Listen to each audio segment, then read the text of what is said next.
Hello, hello, hello. Welcome back to Run It Back, the show we try to get things right the second time. In today's episode, we're going to be going over a draft submitted by Rezra from the AGL server. And as we take a look at pack number one, we'll dive into it now. Opening up pack one, pick one, we're sat here with two bombs in Intrude the Mind and Aurelia, the Law Above. Both phenomenal cards, both great. Intrude the Mind either gives you a 3/3 flyer at instant speed that draws you 2 cards, or a 2/2 flyer at instant speed that draws you 3 cards. Phenomenal, great value engine. Typically, I think needs a little bit of ramp because it's not terribly impactful on the board, so you kind of need something else to stabilize. But on the flip side, Aurelia is the finisher. It very much does impact the board. A 4/4 Flying Vigilance Haste gets in very quickly if you happen to be attacking wide, or notably if your opponent happens to be attacking wide, you also get these triggers as well. So a little bit on defense from opponents who are also going wide. Great in the Boros Mirror. Moving on to pack one, pick two, we see the idea here of either taking the Red Herring, another early cheap creature, or the On the Job. And this is a really tough pick because earlier in the format I would have said take the creature. Your Aurelia cares about creatures. You don't really need the On the Job if you have the Aurelia. But now, later in the format, everybody loves this card. This card's busted. It's super good. Everybody, wants to take it. And so you don't see these wheel. You never see these past pick 5 or 6 now. And so taking one early, I think I'm kind of on. Moving into pack one, pick 3, we do see it in Insidious Roots if that's the way we go down. Unfortunately, we see a second On the Job. So the fish from the last pack might definitely be there. And it looks like Rezra's ended up doing one of the possibles, take the strongest card in this Topiary Panther, and the idea that it might be able to splash. I think I might actually be more interested in Out Cold, because if you're in blue-white splash Aurelia, or red-blue splash white here, something like that, if you're in Jeskai of any colors, this is a really great way to sort of get in with that last little bit. I don't know if I love the Topiary Panther. It really puts us into a not aggressive shell. Like, this is sort of that go big green strategy. And I might look at the Out Cold, but we'll see how things move on from here. Pack 1, pick 4. Sweet. There's a gamble in the pack. Nice. Really no other red cards. The only other white card is the Sanguine Saver. Don't really love that. So, I don't hate this Gravestone Strider. It does go in here if we're in like this green-white splash red. If we're in, red, white, splash green, like this just sort of thing is a creature. It's an artifact. It all sort of matters. Don't hate this. Pack 1, pick 5. This is very interesting. We see a Museum Nightwatch. And they end up taking the Museum Nightwatch. I'm okay with this card. I'm not really that high on it. I don't think it's that good. Notably, there's also this Assemble the Players over here.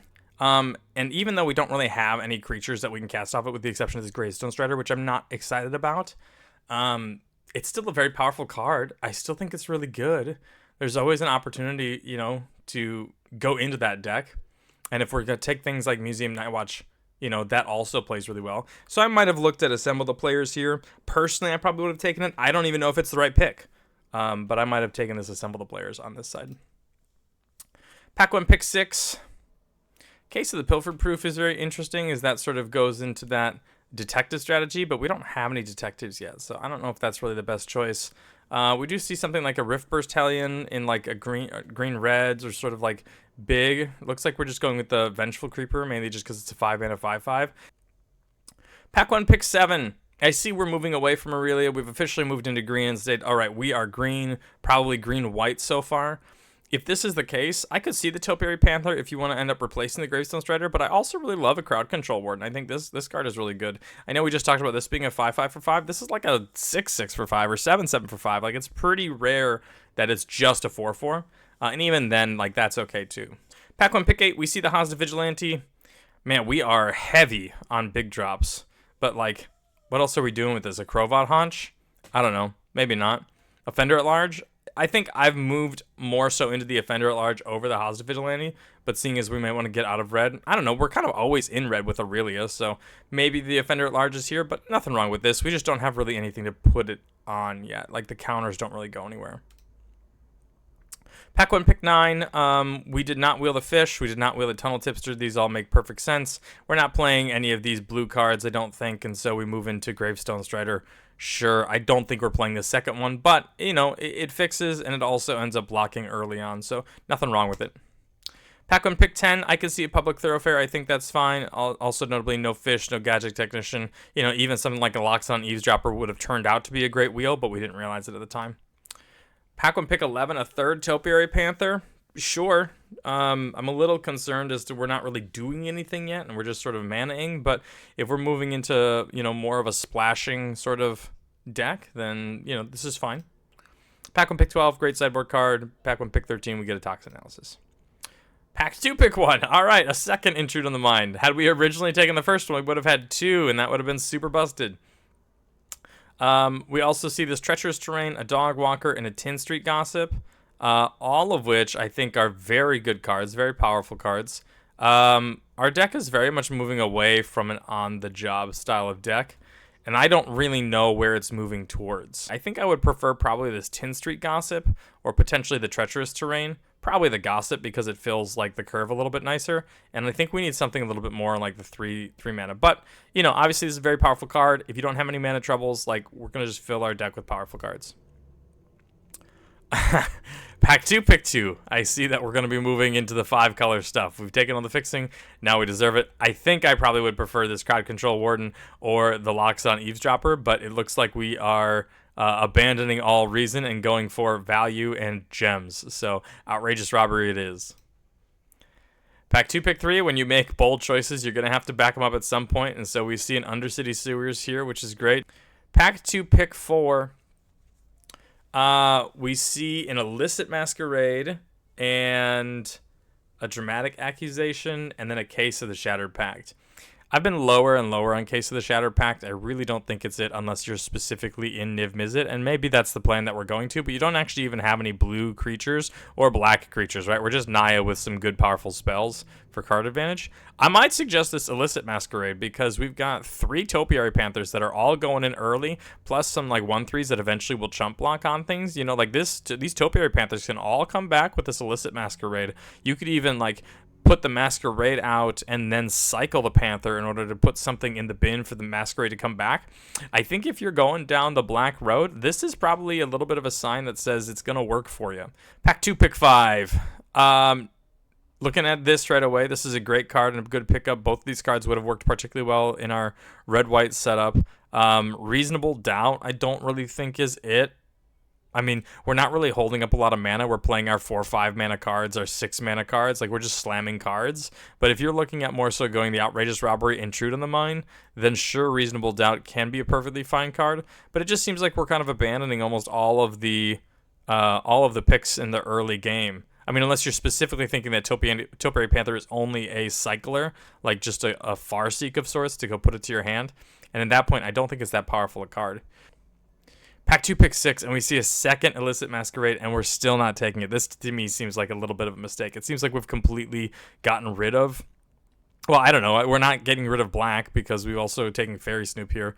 It seems we're just a little disjointed. Notably, I also see a Meddling Muse, which would probably be an upgrade over this like Hazda Vigilante or the Vengeful Creeper. But it seems that Rezra really wants to go in this instant speed sort of thing, but I think this Illicit Masquerade would have been great with all of these big fat creatures in our deck.